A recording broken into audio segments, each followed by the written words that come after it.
Welcome, everybody, to the next episode of Cheese Focus First and 10 Live. You're here with JP and Caleb. What's up, bro?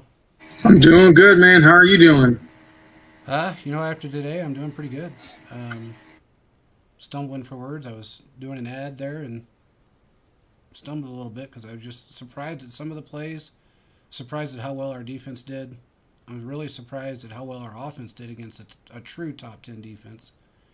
And I don't really have any complaints. Mahomes, again, another 300-yard game. He's now stretched his lead in November, December. It's tied a 1970 record. I don't know. The guy's a phenom. That's all I can say. And the Bucks lost today to the Browns. That made me happy.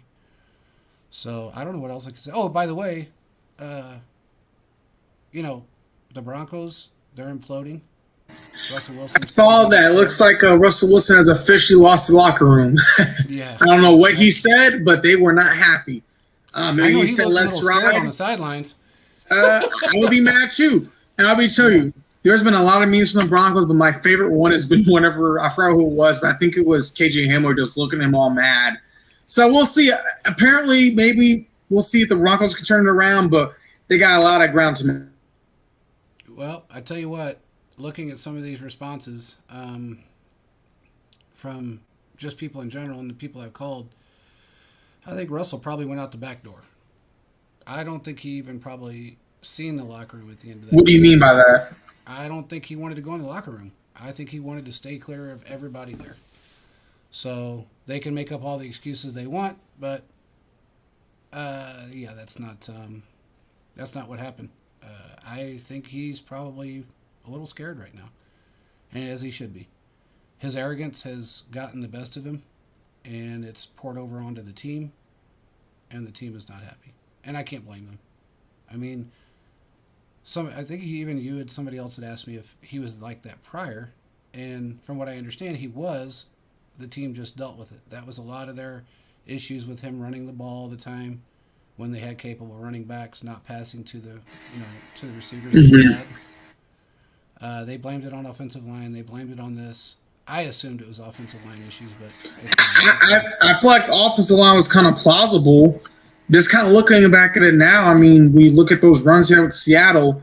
They had a good running game and a top 10 defense. He really didn't have the best receivers to throw to. Not saying he wasn't great, but I think it kind of became to a point, especially with that NFC Championship game against the Packers. I mean, he threw 5 interceptions, but somehow came back on the game. Yeah. I mean, it is what it is, but hey, man, that was a great win. Great team win. I would say it was a little frustrating, but I'd say this to all the fans. The Rams defense has a lot of playmakers. Ooh. Bobby Wagner, Jalen Ramsey, Aaron Donald. I think there's a couple more.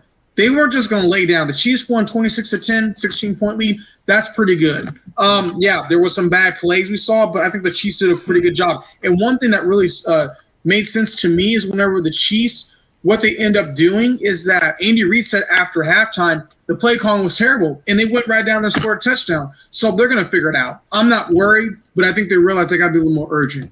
And I believe there's really not another defense like that in the AFC that the Chiefs will have to deal with. No, I don't think. I think the Rams are on another level, and I think the Chiefs figured out they did a good job of game playing against Aaron Donald, but it just came to a point they can only do so much in that vanilla of offense they were running. They weren't throwing all the tricks out of the book. They weren't doing all that stuff. No, I mean the Rams had to throw a trick play in there, which was fine. I mean, hey, and it was successful, so it is what it is. They faked a punt, and that's okay. I mean, they had to do what they had to do to try and win the game. I'm not going to, they have a lot of injuries on the offense.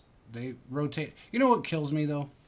And I was thinking this during the game. I think I heard 25 times, man, the Rams have just so decimated on the offensive line. They've rotated 6 different offensive line groups. Well, okay, where were the excuses for us when we rotated? Yeah, last year, the year before. Different offensive guys. I mean, the Super Bowl, Mahomes was playing with a whole new offensive line. Yeah, third stringers. I mean, and another thing that was annoying. Go ahead, sorry. I don't know. They didn't make any excuses for us, but, it was just, they sucked. No, that's not really what went on. I mean, the excuses are out there for everybody but us, and that drives me kind of insane. But other than that, we prove you can make all the excuses that you want, but we're still very good.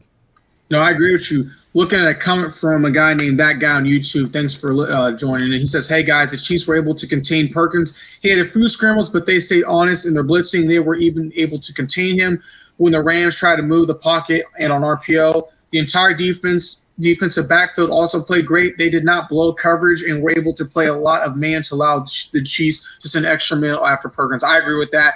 I mean, Yeah. they did pretty good. The only thing I didn't really like was that possession where they got the touchdown. I kind of felt like the Chiefs' defense, more specifically Spags, the scheme that was set up was not too complacent. I mean, yeah, they give a touchdown. It is what it is.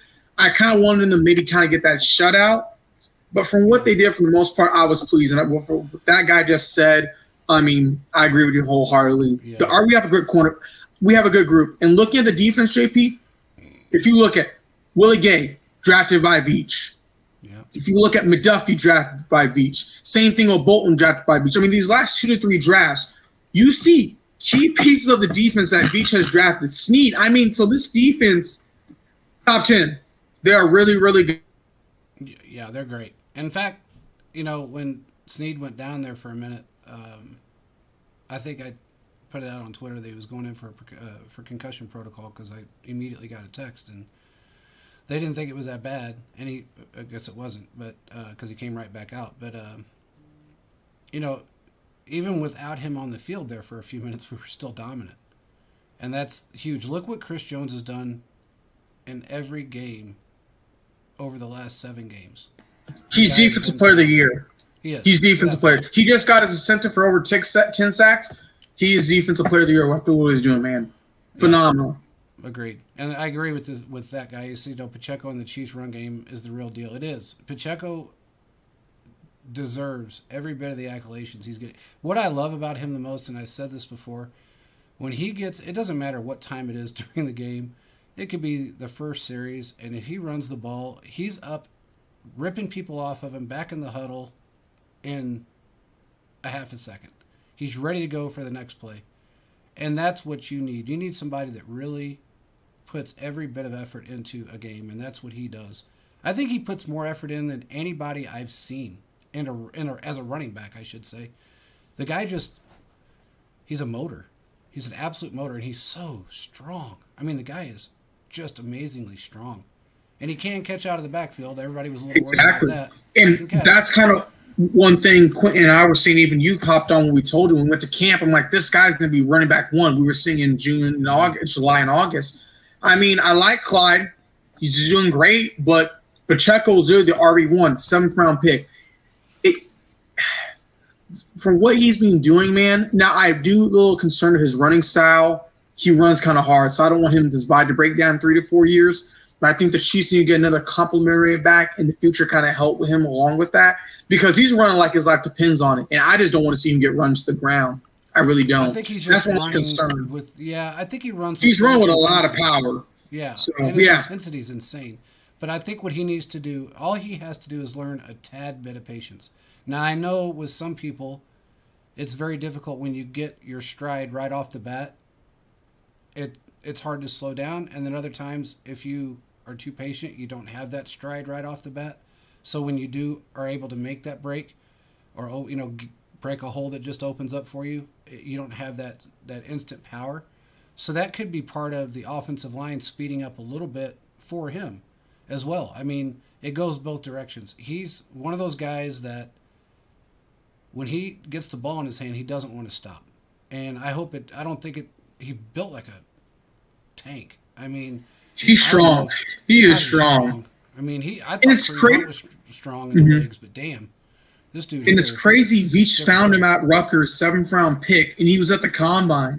Yeah, So I'm gonna do a better job paying attention to the combine because he's just pulling all these guys. I mean, seriously, when we look at this team, Veach has gotten a lot of key starters from the draft that have paid dividends, have done really, really well.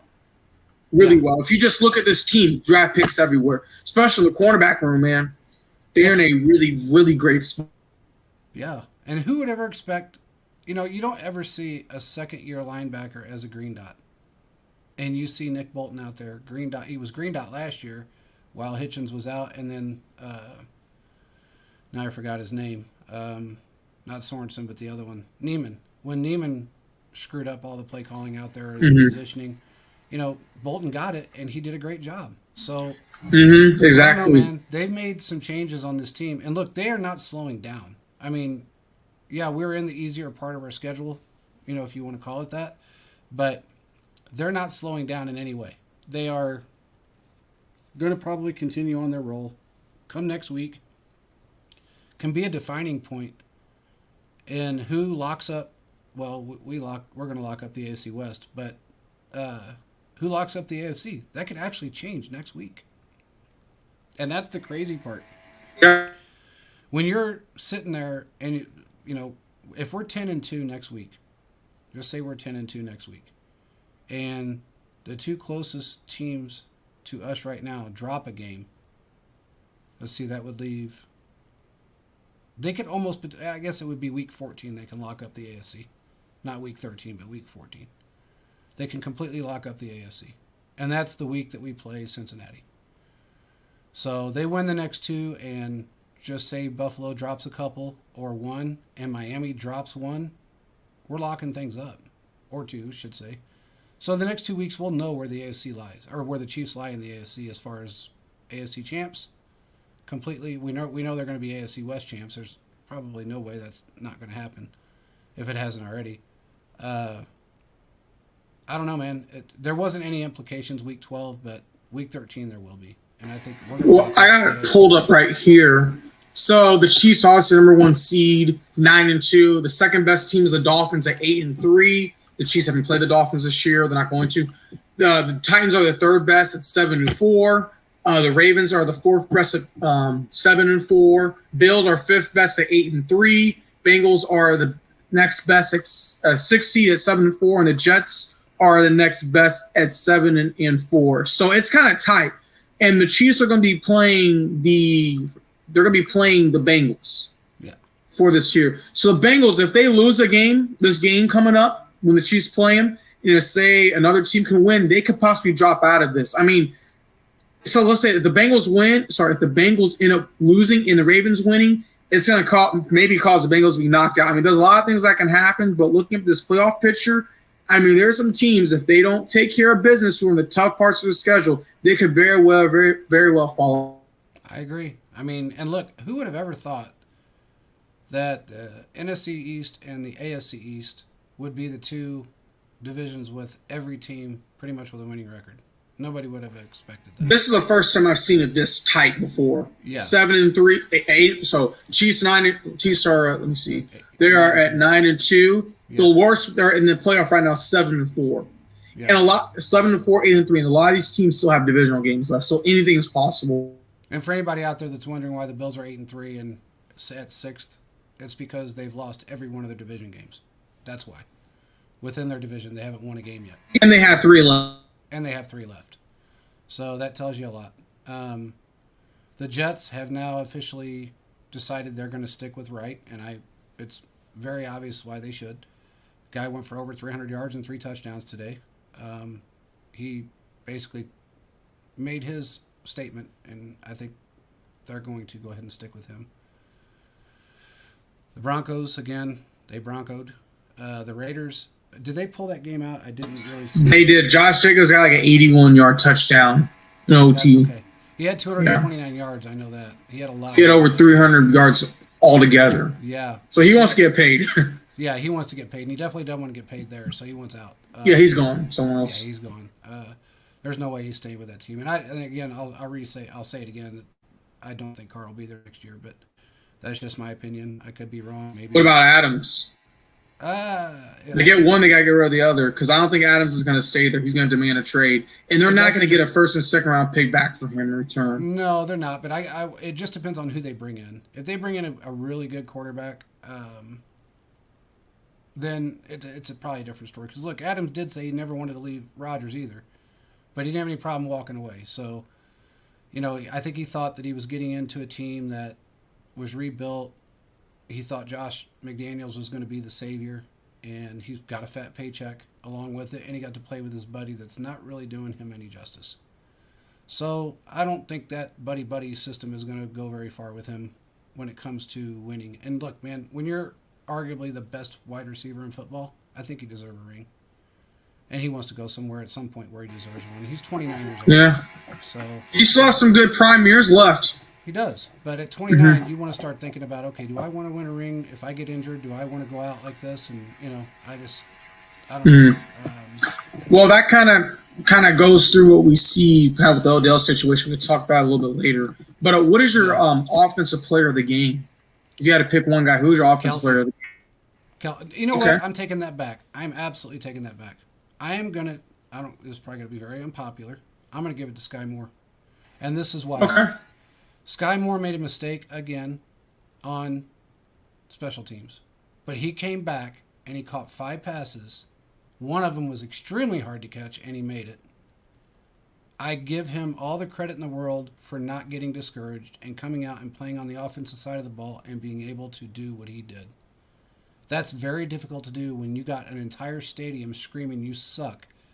People on Twitter and everywhere else saying get him off, cut him and all this other crap. They don't, again, people that haven't sniffed a football field. But look, it is what it is.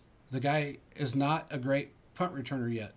That's not saying he's never going to be, but he's damn good in the offense and he's picking up very quickly. So I have no complaints about what he's doing. None. I'm very proud of the guy for doing what he did. So My player of the game for offensive wise, I'm going to give it to Pacheco. The only reason why is because he is the running back we need to basically grind out games. I thought it was going to be Clyde. Rojo's kind of got a little simulating there, did some good things, but I like Pacheco what he did because every single week he's really helped his team. And I have a feeling going to the playoffs with that 1-2 punch, or 1-2-3 combo between Pacheco, Rojo, and McKinnon, I think the Chiefs will be okay when they need to start grinding clocks. This was a game that we saw what they're able to do, things like that. And I have to say, Pacheco doing everything we could ask for. And I'm very, very happy with the production so far. He's doing great, really, really great things. So that's why I am my offensive player of the game. what's up, Reset? How you doing, buddy? Hey, Reset, how are you doing? He said he thought LVR was a wide receiver anyway. Well, I'll tell you this. I love what Pacheco's doing, but what I love more is the fact that Rojo was able to step into the game and play like he had been playing all season. He hasn't taken a snap for the Chiefs this season, and he steps in, and when he was on the field, he was productive in every play. That makes me happy. I feel good for him. I feel good for us as a team. I love the fact that Andy really took ownership of the play calling today, and he was making the play calls today. So I think Andy did a good job. I mean, I know he kind of cut himself down for some of the calls that he made in the first half, but look, Andy knew how to play that defense because you can rank a defense 1 to 10 however you want. They may be 10th overall, but they're a more dominant 10th than some of the 5th and under defenses in the league. I think they're a better defense than San Francisco that's supposed to be number 1 right now. And I think they're better. Now, that's just looking at the caliber of player, the way they play the game, and how they are able to stick. I mean, look, for the most part, they held Kelsey at bay. And when they did, I mean, he did have that breakout run, or catch and run for a touchdown, but they kept us out of the end zone, especially in red zone situations, which is tough for any team to do. San Francisco couldn't do it. Tampa Bay couldn't do it. Nobody could keep us out of the end zone. So, and Sean McVay about got killed today on the sidelines by his own player. And then Perkins almost knocked out his other player. I don't know what they were beating the shit out of each other. Yeah, they were. That was a weird thing. And poor Sean McVay. I mean, do you see the side of his face? He gets swollen. So I mean, it just they kept showing on the broadcast so many times. And I was like, I don't know. It's one of those things, though. But I would say that defense was really, really good. For the Chiefs, just couldn't do what they could do in that situation. Who's your defensive player of the game? Oh man, that's a tough one. I mean, I say it every week, and I feel like I'm a broken record, but to me, it's Chris Jones. I just feel like he dominated the line. He put everybody in their place. He pushed. He was just shoving guys around at will, chasing a quarterback down left. I mean, every time he turned around, it was Chris Jones chasing somebody. The O-line was Reset's right. The O-line was solid today. I think they did a great job today. They were, and with Thuney out. Yeah, with They did a pretty 39, good they did a job. great job. And I didn't expect him to be out. They actually thought he was going to play, but they decided to keep him out. So, and hey, man, look, They did a uh, good job on Aaron Donald. they Great did. job. They did. And you know who cracks me up every single time? I don't Who? care. Who? Is Saunders. Saunders is the most athletic. I mean, I he's the most athletic, larger man. I'm going to put it in a nice way that I've ever seen. He's He got can do gut on him. backflips. He can do backflips. They were But trying to seeing get him in him, there for a touchdown play. well, his little They were. legs running are cracking me up because his legs look so short, but he's so dang fast running after that quarterback. I was dying watching him run. I was like, "This is funny, man." It's Are like you talking about on watching the this. play where they like five Admirals had him? They just kept the pursuit. Yeah, yeah. I'm like, Mm. look at his little legs go. I mean, because he's got short legs, but man, he was moving. And then of course, like Reset said, Sneed is Sneed. Look, he's in my opinion, he's top 3 in the league. There's no doubt in my mind. We had another one. As much as people don't want to say it, Ward was a top 5, and he's ranked top 5 right now. Even though he's been injured, he's ranked top 5 in the NFL as a corner. I think Sneed ranks right. I think he's top 3. All of our corners have done great. I mean, all of them. Yeah, So I would say my defensive player of the game. I'm going to say Nick Bolton. The only reason why is because he's just like you said, the green dot, the leader of the defense. He's done a great job. He had interception. He had multiple tackles in the backfield. I mean, they just played as a unit. And I could very well give it to Willie Gay as well. But I would just say Nick Bolton just to see the things that he's been doing. And another one of Veach's draft picks that's been a solid starter and has been very helpful this entire time. So I think this team is going to make a very, very, very prime run running into everything as a whole. So yeah, I'm very, very satisfied. And like Rosette said, Sneed, man, another Beach draft pick. 4th round out of Louisiana Tech. JP, you remember when I was doing my draft observations and stuff before we kicked it to the Go Red now? I was looking at him and I was like, I like his teammate, Meek Robertson, and didn't realize Sneed was on the other side. So, I mean, there's some really, really, really great guys. So, we do. but I'm kind of curious. It Go ahead. kills me with everybody being so young. I mean, that's the Exactly. We're in a prime position. A lot of these guys are on the rookie deal, so we're in a good spot. I do have a question for you. Are you concerned with Spags? The special teams this year has not had a great year. Bucker has missed kicks. Sky Moore has fumbled the ball 3 times. There's been a lot of penalties. It has not been looking good. How do you feel about the special teams so far? Because a lot of people on Twitter are saying Dave Toast should be fired. I feel like that's an overreaction, but do you think some room should be made to try to fix some of these issues? People have to realize that it's not just Dave Tobe. We have a ton of rookies on special teams right now. And a lot of these guys are going to make some mistakes. It just is what it is. Bucker didn't miss anything today, and I don't think he missed anything last week. He's had his issues. He went through that once before where he had like a year he missed 6 PATs. 5 or 6, I can't remember. But he was pretty much clutch for the last 2 weeks. He came off an injury. He's finally looking like the injury's gone. Dave Tobe is, right now, has been the best special teams coach in football. So to say he needs to be fired is just ignorance. I'm sorry. It was similar to the whole comment of, oh, well, cut Moore. Why? Why? He came out and made some amazing catches. You're going to have issues if you've never returned a ball in your life. And we don't have 2 of our punt returners or kick returners in right now, which is McCall Hardman and Tony. So you have to give it to someone. You don't want to wear out your starting running back in Pacheco, which he did return some, but you just have to look at it from a different standpoint, I guess I should say, without try not to be rude. But we could be in a lot worse position with the people that we have. And our coaching staff, from Tobe to Nagy to Andy, they're top notch. You can't ask for a better coaching staff. And if you look at the stats right now, Andy Reid has only done it's only been 2 other times that he's done what he did today, and that was one other time with Philadelphia. So we can't ask for more than what we're really getting out of a bunch of rookies and guys that really, for all intents and purposes, would be on a practice squad or someone's 4-string what if situation on any other team. These guys are And starting in the NFL. So, And the reason why I brought that up, and I loved your explanation, is because when the Chiefs played the Bengals last year, two things happened. We had Zane Anderson got what happened. He ran to the punter, yeah. so got rid of a possession, and then he also held on a punt return, which would have been a touchdown. And I'm not saying he can do nothing wrong in this game, but I'm saying the kind of special teams. I mean, we're going against the Bengals. Now, they're not the same Bengals from last year, but it's going to be kind of interesting to see what can be made, what are different things that can happen and possibly change some of the things they saw last time. So those are just my thoughts about that there.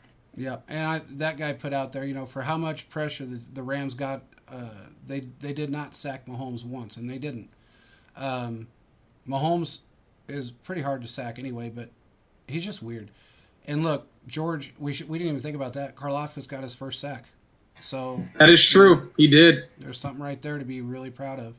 He's got another one with a motor. It doesn't quit. And then Reset put out, Snead versus Chase, McDuffie versus Higgins. I think that's a great, really probably a marquee matchup when you think about it. With a little bit of safety help, not having somebody out there on an island, if Chase plays, that is. I think that's a perfect matchup. Chase is going to come. If he comes back, he's going to come back rusty. And they've been winning, but they've not been winning against teams like dominant like last year. The connection really wasn't there. And I mean, I know they're trying to, because if you're looking at the rankings, they're 7th on the playoff race. Sorry, it's only 6 right now. And they could very well fall out of this race. And you got a couple teams that are kind of right there looking in. So, I mean, a lot can happen in the way kind of the Bills are looking. I mean, not the Bills, but the way the Bengals are looking. It's going to be a tough game for them. But the Chiefs are going back to the place that they lost at last year. So I think a lot can change. I think the Chiefs can. I agree. I think people just tend to forget that we are a 9-2 team with pretty much everybody new. And I think that's what's sometimes I think it's, how do I say this without being rude? Sometimes I think it just it's over their heads. I don't know any other way of saying it. We are a football team that has 5 rookies in the defense, 2 first-year starters, and they're playing this well. We have a rookie running back, 7th-round rookie running back, that is lights out great. We have an offensive line that was banged up a little bit, but they have stepped up, and now they're playing lights out great. And we still have Mahomes. And then you think about it. Juju is out. You got Sky Moore that steps in and makes, not just 1 week, but 2 weeks, makes some phenomenal catches. He's there when he needs to be. He's learning how to, when he sees Mahomes roll out, he's learning how to get himself open, similar to how Tyreek did, how Kelsey always does.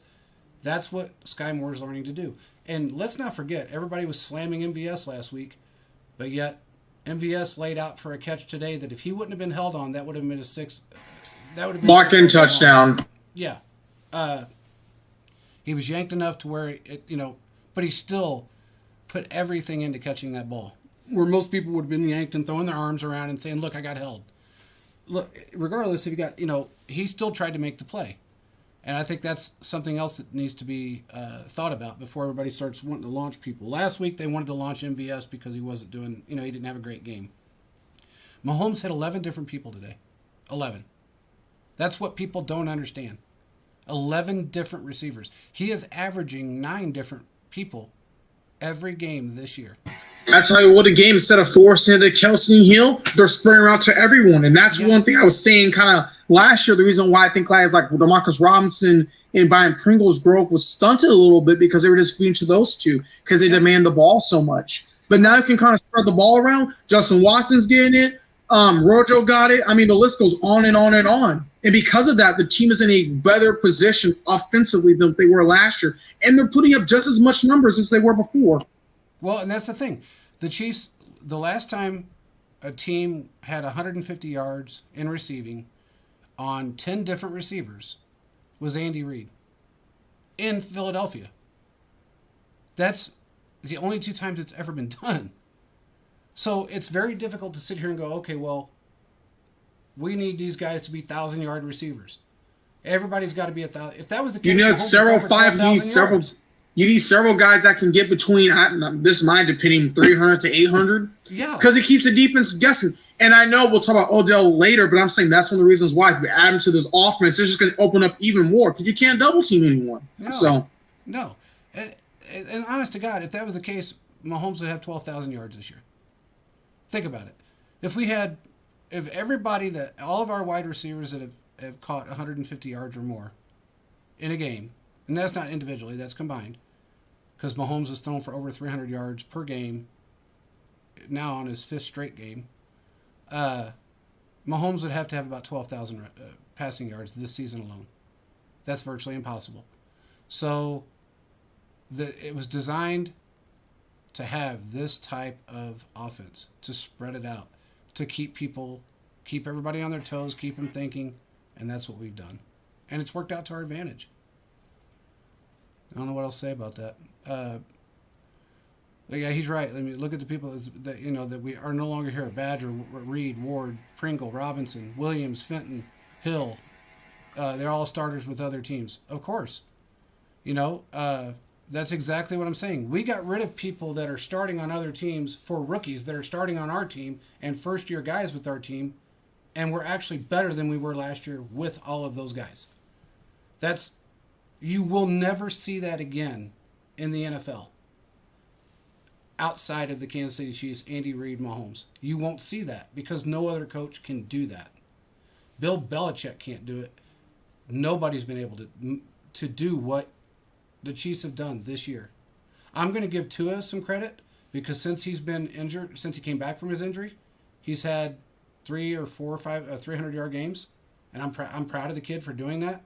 Now, granted, he's got every weapon on the planet, and most of them aren't rookies, so he's got all big marquee name guys out there that are great, but still, you got to give him credit. He's had a really rough time during his career up until this year when they finally built a team around him. Stephen Ross got his head out of his ass and built a team around a man that can actually play the game of football. Most quarterbacks you do have to build a team around. We're just lucky that Mahomes is the guy that can make people better. And we can take a regular average rookie or a guy that just stepped into the NFL or an average wide receiver and make them a better player. And that's what he's done. So anybody that wants to complain, you can complain all day long, but you're talking on deaf ears because unless you really understand what's going on, it's not doing you any good. We are in a prime position to go to the Super Bowl this year. And I don't think anybody that really knows the game of football would say anything different. Regardless of how great Miami's playing right now or anyone else in the AFC, we are a prime team to go to the Super Bowl this year because our defense is top 15 and our offense is, of course, number 1 in the NFL. So you really can't expect much more. No, I agree with you. I agree with you on all those points there. So, yeah. So I don't know. What did you think about the red zone situation today? This is how I saw it. You're playing against a top 10 defense with guys like Aaron Donald, Bobby Wagner, and many other great players. And Jalen Ramsey and many other guys who are not on their low but a little underneath. Yeah. That's just going to happen. That defense was the reason why they were in the game for so long. And I know Chiefs fans wanted us to run all over them, but look, they did what they could do, and they were being smart. They scored 26 points off of a vanilla-based offense. The same thing Andy Reid and they were running the year that they lost to the Bucs the Super Bowl. They basically ran that offense all over again because they knew they could beat this team. They knew Bryce Perkins weren't able to beat them if they sent pressure, and they did good for the most part. I mean, you could argue and say that they got a garbage time touchdown kind of at the end. The Chiefs got 2 interceptions, and the defense played lights out. That's going to happen. You're playing against a team that's just not going to roll over, especially on the defense, because they have too much pride. This isn't a team like the Raiders or the Chargers or like the Bills in certain instances or the Dolphins. You're playing against a team that's going to fight you. 26-10 is nothing to be ashamed of. I mean, I guess, yeah, the Chiefs cover everything, that's great, but you're playing against a team that is going to give you all the fight they can give you. So I'm not concerned. I'm just not concerned. I'm not. Exactly. I mean, that's always something that I look at that a lot, and I think, oh, wow, the Chiefs exactly covered again. I mean, it's always one of those things that is in the back of your mind that, okay, could they have really put the hammer down if it wasn't for the spread? Are they not, I don't know if the NFL is trying to make betting, the betting groups happy. I don't really know what that is. or what that's about. It kind of seems like it goes hand in hand, where it didn't before, where teams were just able to blow people out and not really care. But who knows? We just played a really tough defense. We never, and we, again, this is a prime example of what we've been talking about forever. And I've been saying this, and people said I was nuts. We don't play as dominant at home as we do on the road. So if this would have been in LA, I think we would have scored 38, 40 points. That's just my opinion. So And it'll be interesting to see what they do from here on out, but they're in a really good spot. Going to Reset's comment, he says, but when you see Matthew giving up on plays, it's just a shame on him. But I'm going to say I love him, but it's just lame. I see where he's coming. I mean, Matthew did a lot of great things. He came to a point where he wanted more money when the age of production wasn't there. Chiefs, Thornhill's been in a really good position. But Brian Cook, we haven't really talked about him. He was starting today as safety. Great safety at Cincinnati, did a lot of great things. So BJ's always trying to upgrade talent to help, and I think Brian Cook's going to be really, really helpful for this team moving forward. I agree, and I think given the fact that Matthew had issues, which people don't. There was issues on both sides. There was internal issues that were going on that a lot of people don't know about. We brought it up some, but it's really not our place to keep bringing it up. But there were some internal issues that were going on when Matthew was here, and he, I guess, did what he thought was right. It may not have been right, but that's what he thought was right at the time. That's all I can really say about it. But he's playing well this year from what everything I've seen. He's done pretty good. It's really not him that's losing. It's the rest of the team. So, I don't know. I'm just glad for the most part all the internal issues are gone. The headaches are gone. And we got guys in that actually want to play and play with passion. And Yeah, they're not taking plays off. They're doing really well. yeah. So, and my hat's off to Matthew. He was a huge part of us getting to a Super Bowl. 2 Super Bowls, really. I'll change the culture from one of the worst defenses to one of the best defenses in 1 year. Yeah, he did. So it's just, things happen. So, but with that being said, we made some moves that I didn't expect. I never expected our defense to play as well as it has, being as young as it is. Young, when I say young, I mean young. I mean rookies. First-year starters with us, guys that don't know the scheme, don't know the packages, but yet they figured them out, they learned them, and they go out there and they stay on their man. That to me is leaps and bounds better than we've ever been before, because we had certain players in certain positions that would throw everything else off, starting at the defensive line and then moving to the linebackers and then moving to the secondary. When you can't stay on your man and you have to break off to try to fix a problem that someone else caused or cover another guy that somebody lost, that is going to cause problems from the front to the back. And we don't have that problem this year. Carlos Dunlap, I think, has made, if you want to talk about defensive line, I think Carlos Dunlap has made the biggest impact on the total defensive line.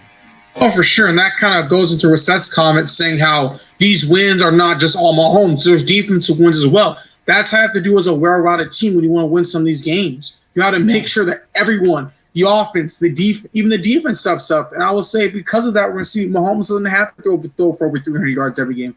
Now there will be times because of the punts and stops the defense gets, but over time we're going to see that it's not Mahomes every week. And that's important because the defense is going to step up. If we really need defense, will be there. So it's really great to see that. Yeah. I mean, that's just what, that's what you have to have. And that's just what has to be done. I mean, you have to have it on both sides of the ball. There used to be a saying, and it's still somewhat true to a degree, defenses win championships. Nowadays, I can't say that's 100%, but a top 15, top 20 defense and an offense like ours, we're going to win championships. It's a little bit different than it was 10 years ago. But regardless, we are in a great position. We have a defense that's really coming on to a point where they're better every week in and week out. They just get a little bit better, a little bit better, a little bit better. They're learning the system more. And then you have also offensive guys that are stepping in place of people that are injured, and they're making strides. You can't ask for much more than what we've done with the guys that we have. Nobody would have ever expected a Sky Moore as great as he was out of college, you wouldn't expect him to step in and make the impact on offense that he has when he's needed to be there. They can complain about his special team situation. Yeah, he's dropped the ball fumbled it 3 times this year. It's a position he's never played. It's going to happen. I'm not going to fault the man for that. And I'm really proud of the fact that he steps up in the offense and moves forward after making a mistake like that. Because that could have easily, with another game in a different situation, that could have cost us a game. But it didn't. So, in fact, none of his cost us a game, if I remember right. So, those are the things that just happen. I will say the Colts game, his muff punt led to a touchdown. Then his punt that went over his head. Oh, yeah, that's probably the only game. But I mean, that he's learning. Against the Colts, games like that are going to happen. But I mean, looking at this as well too. I mean, the only person who was hurt is Deion Bush. He hurt his shoulder towards the end of the game, elbow, but he seems to be fine. Another clean bill of health. I mean, yeah, we had several Chiefs kind of go into the medical tent, concussion protocol and things like that, but they seem to be fine. So looking forward, they should be in a pretty good state. And I think guys like Thornhill's going to come back. Guys such as Stoney are going to come back when we put the Bengals. And from what I kind of seen something on Twitter, Mahomes is ready. I mean, knows we lost him last year. They should have won that game. So I think they are ready to go. Yeah, he made it very, very clear that that was a game that he is really looking forward to. So I think he is, in his way of which he's extremely intelligent in the way he says things, and he just made it very clear that game really has not left his mind. Neither one of them actually. So now he sees that we have a defense that's going to be able to help and step up, and he knows that our offense is going to do what they have to do to win. And I guarantee he's got all these new guys pumped up and watching film of that last year's game and watching film of what they're doing right now. Look, Cincinnati doesn't have, regardless, their offensive line got worse. So Burrow's been sacked like 38 times now. I mean, they've made some improvements, but they're not in the spot they were in. I think our defense line could possibly feast against them because they should have sacked him 4 or 5 times that game and only got 1. I think Chris Jones is ready because he remembers when he had him and Burrow got out. I think Chris Jones is ready. I agree. What's up, Philip? Long day, but you're right. We got that win. That's all. What's up, Philip? But yeah, I tell you, I look at that. I look at this team and I think, man, the differences between our defensive line, our secondary, our linebackers now.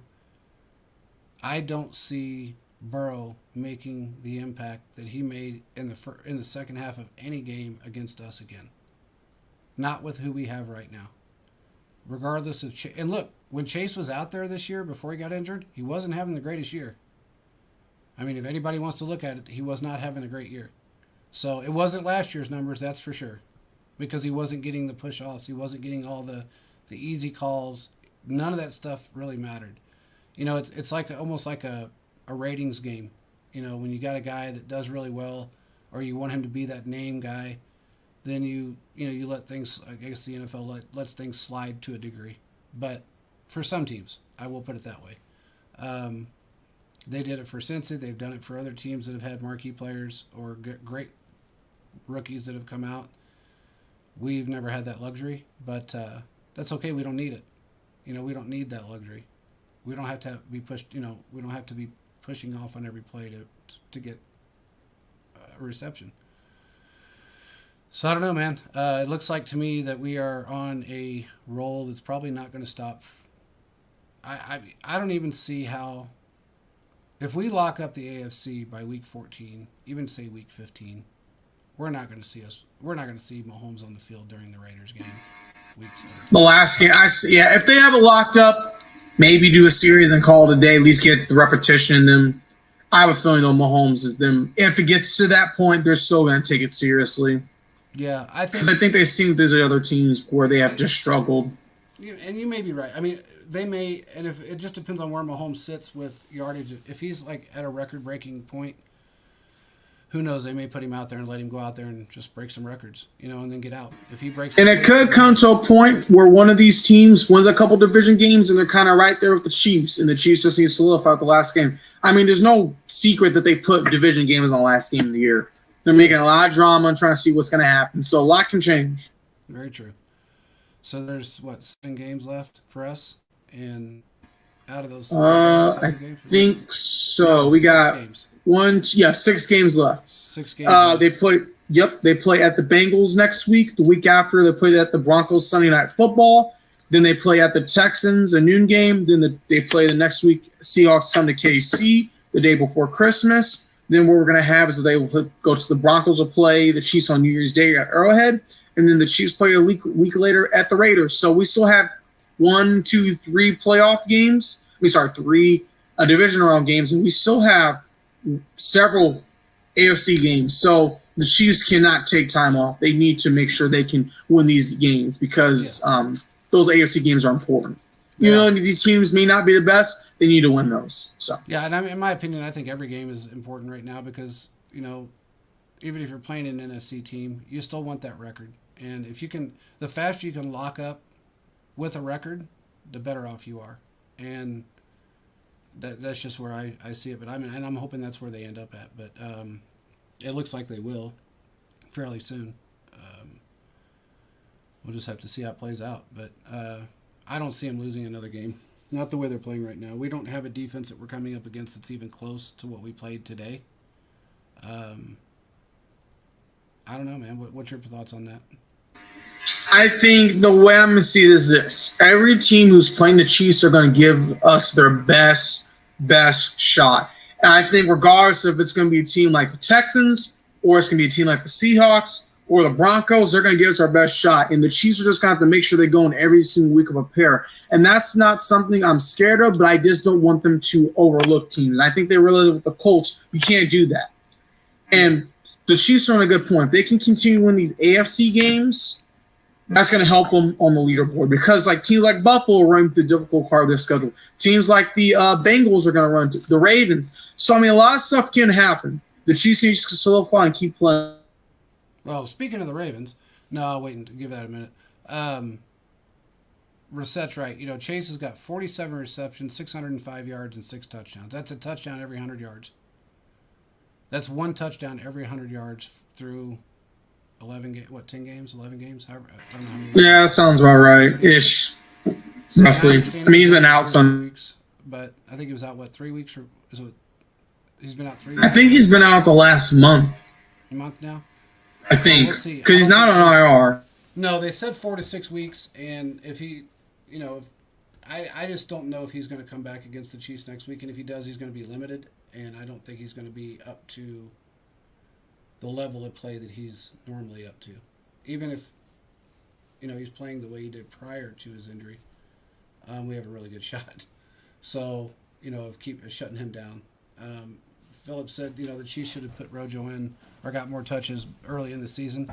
I do agree. I thought that he would, if they were going to play him at all, they were going to do it when Clyde really started to slip and then put Rojo in the mix. But they were saving him for the last part of the season.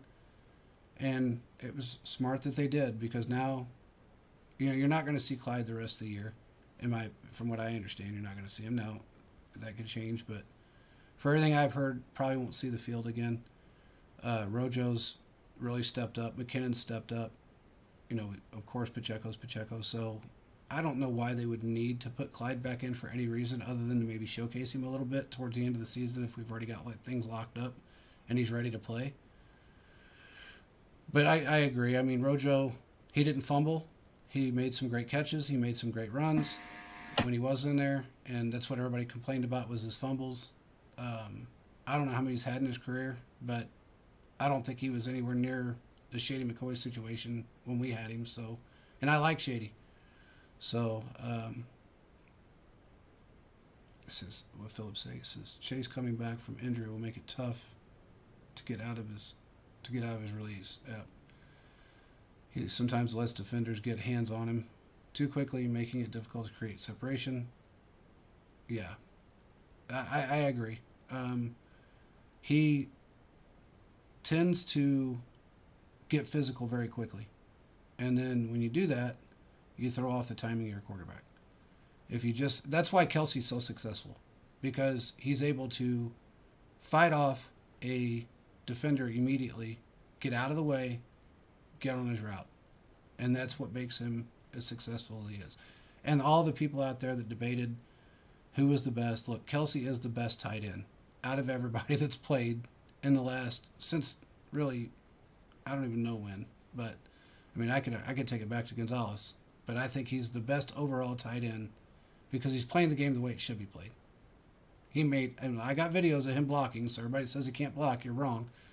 And also, he made a very crucial block today. He actually held off 3 defenders during that run. Who was it? Pacheco run? Who was it? Or maybe it was Rojo. I just saw Kelsey down there fighting off 3 different defenders and kept the lane open. So that's what you're supposed to do. You're not supposed to hurt yourself. You're supposed to open the lanes up and be able to play another down. That's what he did. So I don't know. It looks to me like, and he came out smiling from ear to ear. He was not upset about anything. I know he was a little upset with the red zone production today, but you kind of got to expect that with a defense that look, that is a strong defensive line and a strong linebacker core. So, and they're no slouches in the secondary either, but that's a tough team to play against. And sometimes I think with Andy, he does things purposely. He keeps it vanilla just so you can, if you got to get the field goal, you got to get the field goal. But if you get in, you get in. That's okay. What I like about Mahomes this year, especially, is that he's playing to each defense. He's not playing as he's just out there throwing bombs all day long. He's more productive this year, and he's got less over 40-yard touchdowns than he did last year. So, I don't know, man. It's just hard to complain. I don't know. A lot of people do, but it's really hard for me to complain about it. I just can't. No, I agree with you there. I agree with you. If we continue on this pace, we're going to end up losing 2 games this year and go into the playoffs like we have every year.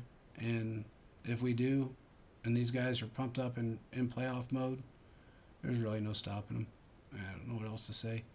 They haven't been. I mean, last year was a fluke. It was a bad year all the way around when it came to internal issues and they somehow still made the AFC Championship game. Exactly. Somehow, because they were at one point like they're going to miss the playoffs. Yeah, exactly. So, Philip says if our corners work on eliminating Chase and Higgins, jamming of the line of scrimmage, Burrow is screwed. Yeah, Burrow is not a dynamic playmaker with his legs. That is true. That's why they got to get pressure. Yep. Get pressure on him. Yep. And believe me, this is a totally different defensive line than Burrow has played, in my opinion, especially last year as far as playing against us. So he's going to have to really that offensive line is going to have to step it up if they want to even try to contain Chris Jones and Carlos Dunlap and even Frank Clark and the rest of the guys out there. It's just going to be tough. Karlaftis, I mean, it's going to be really tough on them to try to contain what we have going on the defensive line right now. So, and the rotation of Karlaftis with Dunlap or Frank has just been, man, he's so good. I mean, I don't know how to express how good Carlos is at his age. You would not expect. He's been unbelievable. Stepped in. I mean, he helped get that interception with batting the ball at the line of scrimmage. What he's done this year has been very, very, very helpful. Adding to the keys to the defensive line, it's been phenomenal. What he said, Reset says their defense up front, 2 is solid with Hendrickson and Hubbard. I know their secondary is shaky, but when you see what the poor Steelers did to them, I don't think they're consistent. You're right, they're not consistent. And the Steelers' defensive line is pretty strong, especially with, when they got Watt back there and he's healthy. Their front line is good, but I don't know. To me, I think it's just strength of schedule people don't understand very often. Somebody can have a great record, but it doesn't really mean they're that great. That's what everybody has to understand. It's all about matchups, man. It is. I mean, you can be Brady every year and play 6 terrible teams and then step out of your division and play 4 more terrible teams and end up with a 10-win season immediately with a top 5 defense, or you can be like the Chiefs this year and have really the toughest schedule in football, at least for the first 9 games, and then still win and be who we are. Tough it out. Play the games like you're supposed to play, not handed to you. It was great to see. By the way, it was great to see, again, I'll say it, it was great to see Brady lose to the Browns. That kind of made my day, especially there towards the end when he couldn't get a touchdown. That was just great. We do know, to a degree, that Deshaun Watson is scheduled to come back next week. We will have to see how that plays out. Yeah, that's what's looking like. I think it's supposed to be. They're going to pump it up all week. This one against the Texans. Yeah. So it's going to be what I mean. I think that was the reason, part of the reason why it landed the way it did as far as the suspension went. But I don't know how he's going to come out. I mean, I don't know if he's going to come out rusty. He hasn't. He's been practicing with the team since I think October 10th. So, yeah, he just recently was allowed to practice, but he probably had the playbook and was talking with coaches and things for this entire season. Yeah. So we'll see. It'll be an interesting game. I mean, well, I guess that's one game that could meetings and things like that. So yeah, that's one thing that could potentially mess up the playoff season because if the Browns would somehow make a run. I mean, right now they're kind of on the outside looking in, but I mean anything's possible. Right now, I think.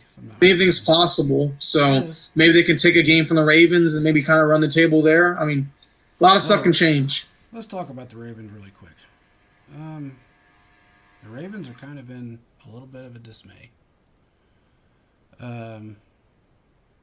Lamar Jackson's not going to be there next year. We might as well just put it out there. He's leaving. He's not. He's not going to be there. But he did say something today that he basically... It was very colorful. It was colorful. Yeah, he was not happy. And that was a fan that ran his mouth about him, basically saying, when someone is asking for $250 million guaranteed, like Lamar Jackson, games like this should not come down to their kicker. I think his name's Tucker.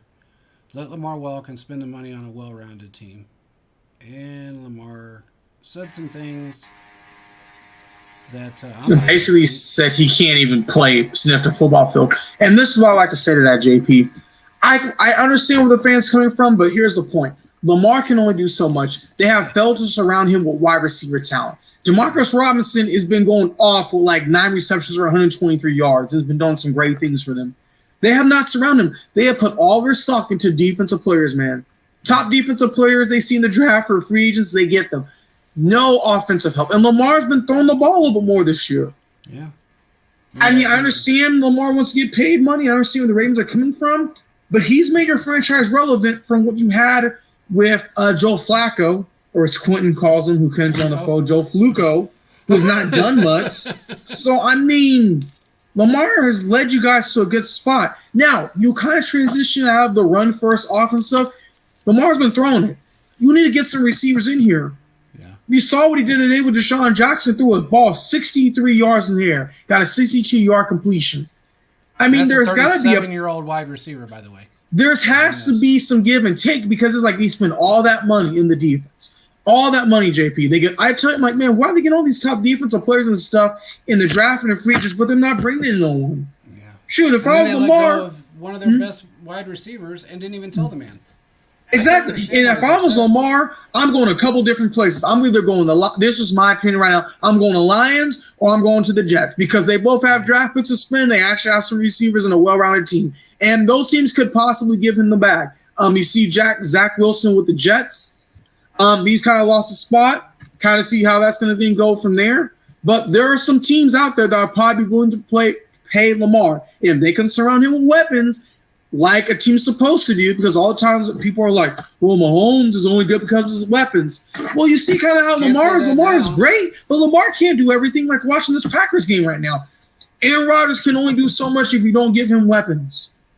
Yeah. You can't just have one guy, oh, we don't have a defensive lineman. Oh, Rodgers is going to fix it. Oh, Lamar's going to fix it. That's not how you do things. You can't do that. No. And teams got to realize. So a lot of stuff's going to be changed.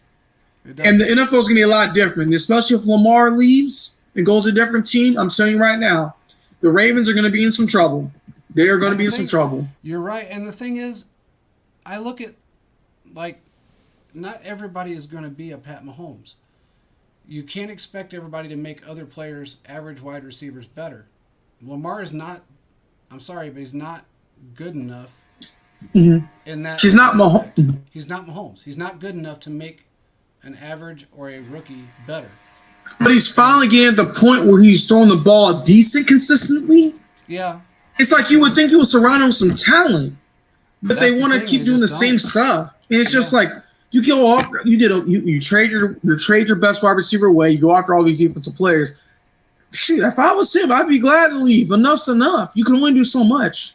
Well, I I tell think you, their they about hype lost their was head that. coach at one point this year. So, Well, he might be gone or something. I don't. The only way Lamar's going to resign if he can have say in who they bring in, yeah, and the coach and the coaching staff help in yeah, surrounding the pieces because he can't do it all by himself. They're at that point.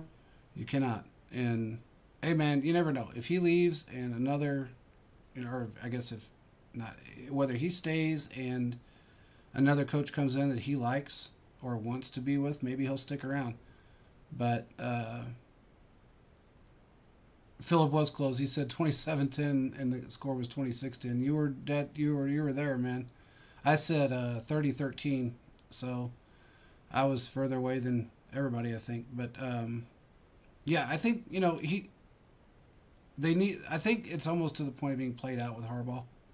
There, he almost seems to be too defensive minded and not thinking about anything else. And I don't. It's just like you get all these defensive players are not helping you come January. No. It's like, I'm just telling you, man. They first round. Why are you going after another defensive player when you could get a wide receiver that is very well on the board? George Pickens was there. He would work with the Ravens. I mean, you got all these different moves. I'm just baffled at this point. So I have nothing to say there. Brissett said, "Yo, Caleb, all the teams play them as run first, so that they, I think that's run first.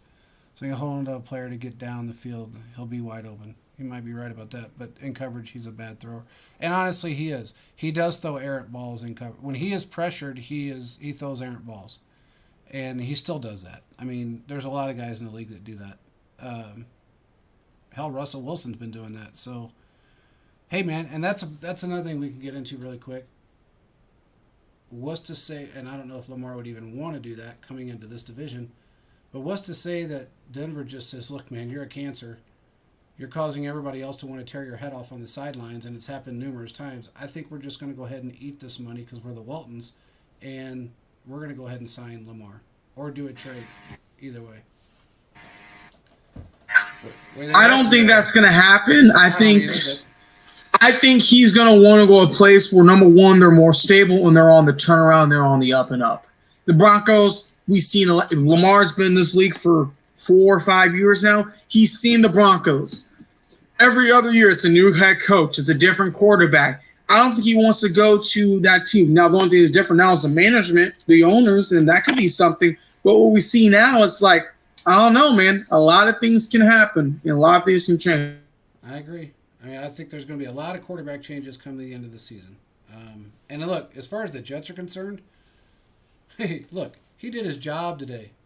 Over 300 yards, 3 touchdowns. He did his job. I got to give him credit for what he did today.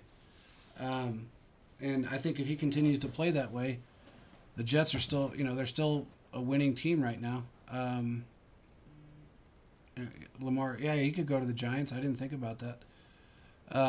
They do need help there with a quarterback. I don't think he's that great, but and hey, New England may decide to make a move.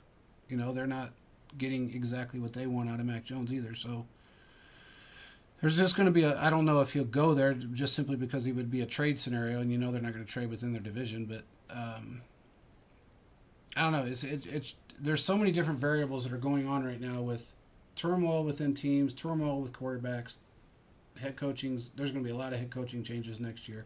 I got a feeling you're not going to see Staley with the Chargers. Probably not going to see Hackett. I don't think Harbaugh's going to be there next year. I don't know, man. It's just It's crazy to think how many head coaches are going to be on the street next year. And I think there's going to be 3 or 4 minimum. And we had this once before where there was a bunch of head coaching changes. I think it was 2 years ago. And I see it coming again. So I think it was the year that Brian Flores was let go, and then there was a bunch of coaches just going left and right. You know what I mean? Like there was Either that was last year, last year, the year before. A lot of coaches, but we're gonna see. Yeah, like it's a lot of these teams are in a bad spot. So. They really are. And a lot of the teams who didn't trade away their future, who are in good spots, have top 5 picks, top 10 picks coming up in the draft. So a lot of stuff is going to change. And you never know, man. It might not. A lot of times people always put it on the head coach because of the way a team plays, but there's scenarios where it may not be his issue. It may now, yes. So granted, he hired these assistants and everybody else that's on the team, but if they don't work out, they don't work out. That's something that you have to sometimes look at and go, okay, well, maybe it was a bad judgment on his part to bring this guy in. He didn't work out as a defensive line coach or cornerbacks coach, like what we had with Sam Madison. It just didn't work out. But if he brings the right crew in to help him out, maybe that'll be his turnaround. You don't know. Staley has a control problem, a massive control problem, and he doesn't give a crap about his players. Because if he did, he wouldn't be putting guys out there injured all the time. Mike Williams, he's a great example. Went out way too early. Came out playing way too early and got injured immediately and limped off the field. It's one after another. When you see that, you think, God, why are these coaches? So, I mean, Andy kept, even though Tony's injury is not a tear, it was a tightness. He kept him out for a reason because he wants him to be healthy going down the stretch. And you don't want to hurt him and ruin his career. But you see guys that just don't care. And that's the sad part about this industry is you see guys that just don't care about their players. It's sad, but it's the facts. So, I don't know. Yeah, man, it's crazy. We'll see a lot change, so it'll be interesting for sure. Let's see, they're not in the same division. Who's not in the same division? I don't know who he's talking about. I think he was referring to when you said New England and Baltimore. Oh, yeah, you're right. That's what he meant. It's same AFC. Same conference. They don't want to say the same conference. He'd rather trade in the NFC in that case. Yeah, I think they would trade him to the NFC more than they would do anything else. Yeah. Yeah, and Philip's right. Tony and Hardman healthy this January, that would be too much speed to handle. It's true. It's going to be I don't know how we're going to see this offense come January. I think what we're seeing right now is what we're going to continue to see is that everybody gets to feast. I don't think it's going to be one guy or another, other than Tulsa. I think they're going to have everyone there. I think they're going to have everyone there. They're just ready to go. Yeah. I think confused defenses. I think with Kelsey, you're always going to see him out there feasting. He's always going to get his 70 to 100 yards and a touchdown. But you got too many guys that are too good, and it just throws too many people off when you have so many weapons and people that don't expect them to be weapons, or they even really honestly shouldn't be weapons at this point, but they are because of this coaching staff and because of Mahomes. It's that simple. So I think next week we're going to see a totally different Chiefs team than we've seen against the Bengals last year, both times. I don't think it's going to be nearly the game. I think we're going to go up on them early, and I think we're going to keep the lead, and we're probably going to try and put the way Mahomes' mindset is, it's petty. He is petty Mahomes right now when it comes to them, and he's going to try to put up a 40-burger real easy on them. And our defense is probably going to try to limit them down to under 20, at least under 20. So keep pressure on Burrow. If Chase is in, great. If he's not, who cares? I would rather him be in. That way we can say, okay, well, he was in, so what's the difference? Then the excuse, well, he wasn't ready. He was rusty or whatever. They always have an excuse. There's always an excuse. Yeah. It's like we said before, it's not our fault that you guys can't draft and have depth. It's just not. it's not our fault you don't pick within your system. Uh, if you don't draft within your system or some people that fit within your system or trade for people that fit within your system, it's not going to do you any good. It's that simple. So, were there any upset games that you didn't expect today? The Ravens Jacksonville game surprised me. I think that's pretty What was much that it score end because up of the being? I was a little tied up today, so what was they that score? lost by 1 or 2, and Justin Tucker attempted a 67-yard field goal. And it looked like it was going to go in, but it was just short. So, 67 yards? yep, 67. It looked like it was going to go in, but it was just short. So, Huh. Well, I mean, wow. Okay. Well, that's weird. What did the Raiders score end up being? I never did see that.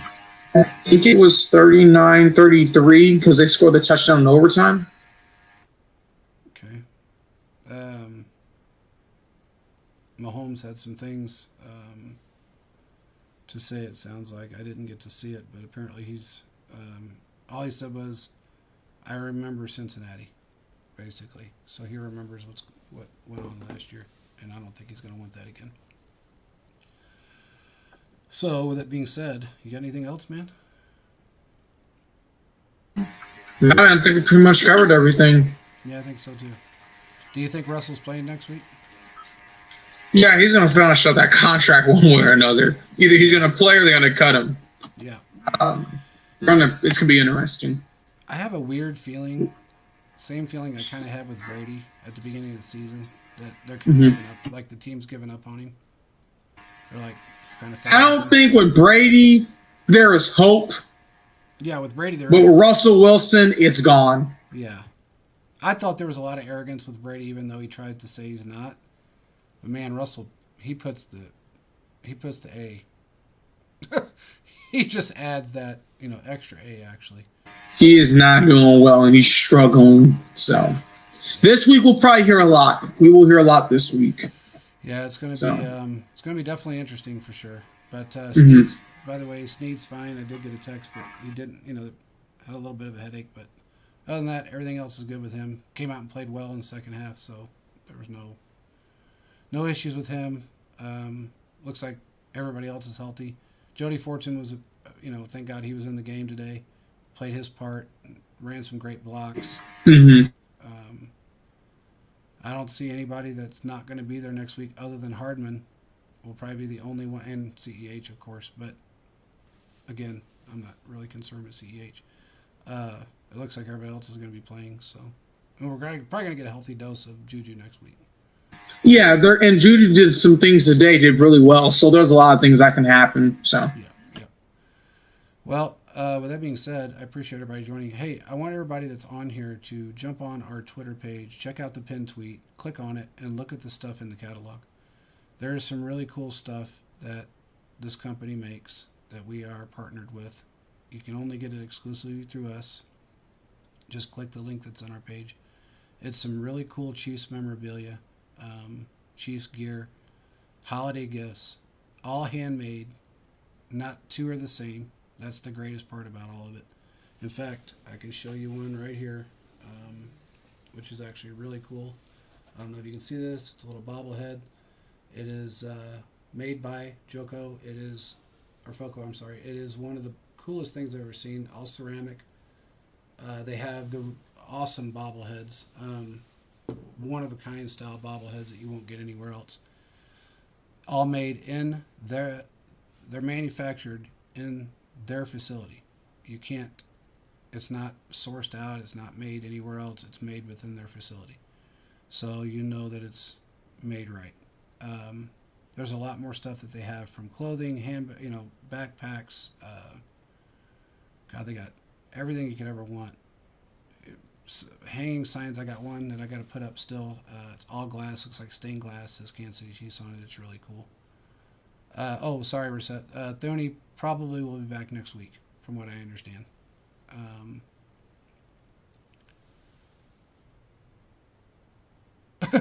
You're right.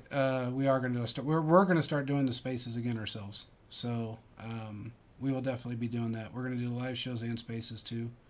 That way, people will be more involved. So we will definitely have that going. There's a way to connect them, but from what I've been told, it's very difficult. Live shows and spaces, yeah. Huh? Yeah, there is a way of doing Connects like this, what we're doing on not Spreaker, what's this? on Spaces. Yeah, Spaces, and then what we're doing right now. There's a way to Yeah. connect, but it's kind of difficult and intricate. That's something we've been trying to figure out. Yeah, but we'll get it figured out, and we'll try between now and then we'll do both. But tell everybody to join in on this for right now, and we'll also do the spaces as well. But anyway, yeah, just jump in, check out this stuff on the page. You can, if you order now, you'll get it 5 to 7 days, and you'll be able to give somebody a really cool gift for Christmas. They have everything you'd want. 11,000 items, and not only that, they have a lot of Royals stuff too. So any Royals fan out there, they have it all. We also have Nico Sports, which you can get collector item signed footballs from Kelsey and others. They're really cool. We could put those out. We'll send out a link on that as well. So check them out and get it while you can. There's discounts. There was a discount all weekend long on Foco for all this stuff. So you could easily jump in and grab something. I think the discounts are running through Tuesday. So, and if you click on ours, you get a discount anyway. But check it out, and we will talk to you guys again on Tuesday. And maybe we'll do a spaces in between. And there's just one thing I wanted to add, JP, real quick. I retweet. It's number one that's pinned on the page. It's also the first tweet on there too. Make sure to put that out there. Also, if anyone is interested and wants to join our team, reach out to us. We've had several people who have reached out to us, expressed interest, but have never got back. So I'm just saying, if some of you guys are interested, writing, analysis, anything, maybe you want to do your own spaces and do your own cheese spaces on our umbrella or pocket or something, let us know. We can figure something out. JP and I are pretty flexible, as you've seen. There's a lot of work we do, especially JP does behind the scenes. If you guys are interested, just let us know. Definitely. We're always looking for good talent and people that understand the game. So if you guys want to join, please do. Send us an email or just hit us up on Twitter DMs, and we will definitely get back to you. You can email us at contact@cheesefocus.com, and we will definitely get back to you. With that being said, we appreciate it, and we will talk to you guys soon. Peace out. See you next time, guys.